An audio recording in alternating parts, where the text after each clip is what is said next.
Hey everybody, thanks for watching. Hit the bell, subscribe. We have new content coming out daily. Make sure you subscribe. God bless you guys. Joining us now is Congressman Jim Jordan, who's been on a mission to uncover the illegal, unconstitutional censorship regime that has been stifling conservative speech. Congressman, thank you for taking time. The headline is Facebook Files Part 4 shows FBI censorship liaison may have perjured himself. That's just one element here of the story. Let's start more macro, Congressman. What have you learned recently in regards to the federal government censorship regime? No, again, Charlie, good to be with you. Thanks for all you do. In the big picture, the government was coercing, pressuring big tech to censor speech. And the folks at Facebook knew it. One of the executives even said that this is encroaching on the boundaries of free expression. But they did it because they wanted to keep a cozy relationship with the Biden administration. One of the requests was even, can you change your algorithm? This is the government, Rob Flaherty at the White House and the Biden administration. Can you change your algorithm to accentuate and highlight New York Times stories and suppress and downgrade stories from the Daily Wire, Tommy Lahr, and other conservatives across. So, I mean, you felt this personally. They come after you, too. That's correct. We were on the list. Folks. Yeah, we were on the list. So that's correct. And we're literally the government trying to tell a private company, change your algorithm so that we can get the news that the state, that the government approves of, not anything, not news that may be contradicting or criticizing the positions of the Biden administration. An unbelievable attack on the First Amendment. Yeah, and so I believe there's going to be legal challenges, including from our own show, Department of Homeland Security. We were there because the government is not allowed, either by proxy or themselves, to stifle the First Amendment liberties of citizens.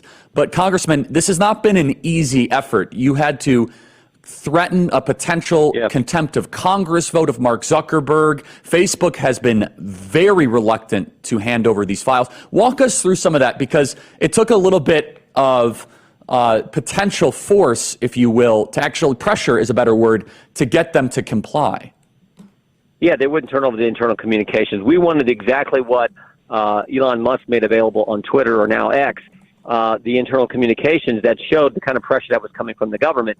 So we had the Twitter files because Elon Musk bought Twitter and allowed that good journalists, actually Democrat journalists like Matt Taibbi and Michael Schellenberger, to put that information out there, and others. And then we wanted the same thing from Facebook, and they kept stonewalling us. And finally we said, okay, if you're not going to turn it over, we're going to hold you in contempt. And then Shazam, they decided to give us his documents. And Matt Taibbi himself said, what we got from Facebook was even worse than what they uncovered in the Twitter files, what was going on at Twitter. The level of how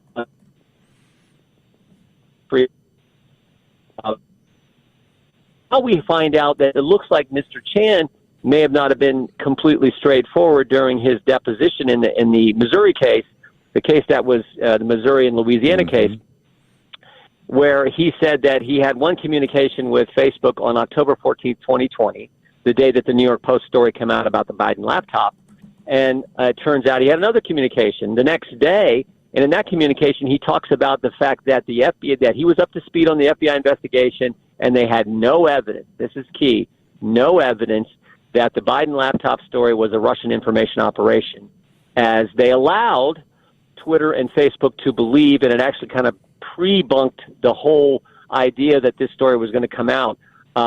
Which I think is really significant. And frankly, that is probably the biggest election interference in the 2020 presidential race, is the idea that this story was suppressed, and then, of course, the 51 former Intel officials who did their letter as well. Yeah, so I think an important component of this, Congressman, is how willing was Facebook to participate in this? Because based on everything I've seen and public reports, Facebook was almost forced by the federal government to do this, and or threatened. From what I can understand, Mark Zuckerberg received massive fury from the Democrat and Uniparty regime post-2016. In fact, most people looked at Facebook and social media companies as why we got Donald Trump. Cambridge Analytica, the algorithms.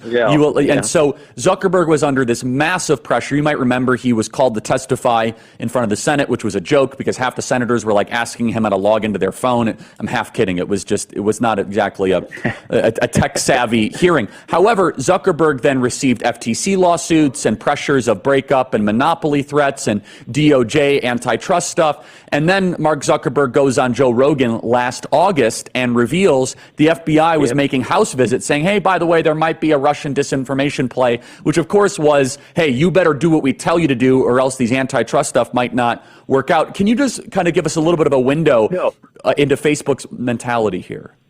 No, I think you're right. Now, I also think that folks at Facebook there's a lot of people who lean to the left and wanted to do this, wanted to keep conservative speech and suppress conservative speech.